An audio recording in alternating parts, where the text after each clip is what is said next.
PSA vintage blind reveal video for basketball this time. We've had football, we've had baseball, and now we get to the few basketball cards that I did submit in. I probably submitted in well over 100 cards, I guess, and these are the basketball cards. No, I've not looked at them. I say this in every video. You watched me pull them in another video and sit them to the side. They've been face down in my filming area, and I have not seen the grades, so we're gonna find out together. First one up is going to be a 79 Calvin Murphy, card number 13, and he's going to come back, or 78, I'm sorry, 78 Topps Calvin Murphy, come back in a PSA 7. The next one is going to be 78 Topps Daryl Dawkins.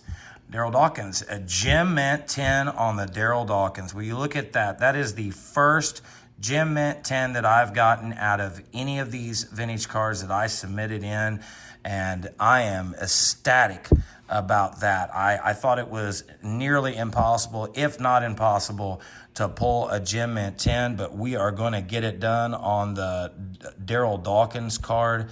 I'm not sure that this has a whole lot of value, but that is pretty awesome that we did finally manage to pull one PSA 10 out of this order. Maybe lightning will strike twice, we'll get another one. Here's a Jack Sigma rookie card. He's going to come back in a PSA 7 on that one. Still really excited about the Daryl Dawkins. Rick Barry is going to be the next card out, and Rick's going to come back in a PSA 8.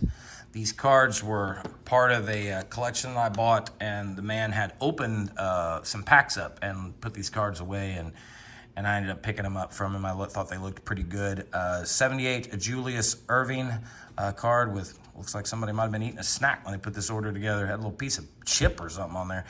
Julius Irving is going to come back in a PSA 8. The Dr. J. Oh, here's a baseball card mixed in with these. I thought I looked through them all. I guess you're gonna get one baseball card in here too. It's a 78 Topps Willie Stargell, and he's going to come back in an 8. So for those of you that were not familiar with Willie Stargell's basketball career, I guess he sneaks in here on this one. We're going to change years now with Marquise Johnson card, and we're going to go 79 Topps now and have a PSA 8 in that card.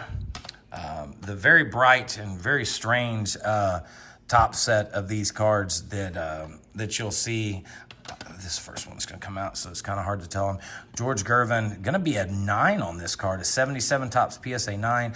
I don't know why some of these cards are brighter on the back. I'll be real honest with you. I thought this card might have been a reprint or a fake or something when I sent it in, but there was a few of these that I had, and I knew that I'd bought them back in the really early 80s at a card shop that I used to go to. And so I thought they were legit, because I wouldn't have thought back in those days somebody was trying to counterfeit cards that were a couple years old, but it comes back just fine. Quinn Buckner, this one does have a little fisheye on the back of it that I did notice. Going to come back in a PSA 7. Rick Barry is going to be the next card out. Rick's going to come back in a PSA 6. First 6 for the order. Alex English, these are a couple of his rookies. I believe they're going to be back-to-back 1979. Is that his rookie? No, it's not. It might be. No, I don't think so. 79 Topps going to come back in a 6. The next one is going to come back in an 8. So a much better copy of that one. Sorry, Willie, we're going to put another basketball player on top of you there, buddy. Doug Collins, this is, I can't remember what year this card is. It's a 75. That's going to come back in a PSA 8. This one was in a binder for a long time, me as a kid. Robert Parrish, the Chief, is going to finish us off, and he's going to come back in his 78 Topps in a PSA 8. So that finally does it for all of the 70s cards that I had, and would you believe it? It took us to get to the last one, and I am ecstatic that I managed to get one PSA 10 out of this order. And that may not sound like a lot, but in this vintage stuff, it is very, very hard. 9s are almost, it's hard to get and some of this vintage stuff is the 10s really. So to end up pulling a PSA Gem Mint 10 on the 78 Daryl Dawkins, I couldn't be happier with that. Kind of seems like it makes the whole order worthwhile. Again, these are a lot of slabs to go through. I will be putting up the majority of these for sale on our eBay account, which is Junk Wax Era Gems. If you just type all that in, you'll find our cards on there. Again, we have everything priced at either the bottom of comps or under comps, just so we can move the cards and we can produce more videos and get more stuff out to you. So that's going to do it for today. Thanks for coming along. Until next time.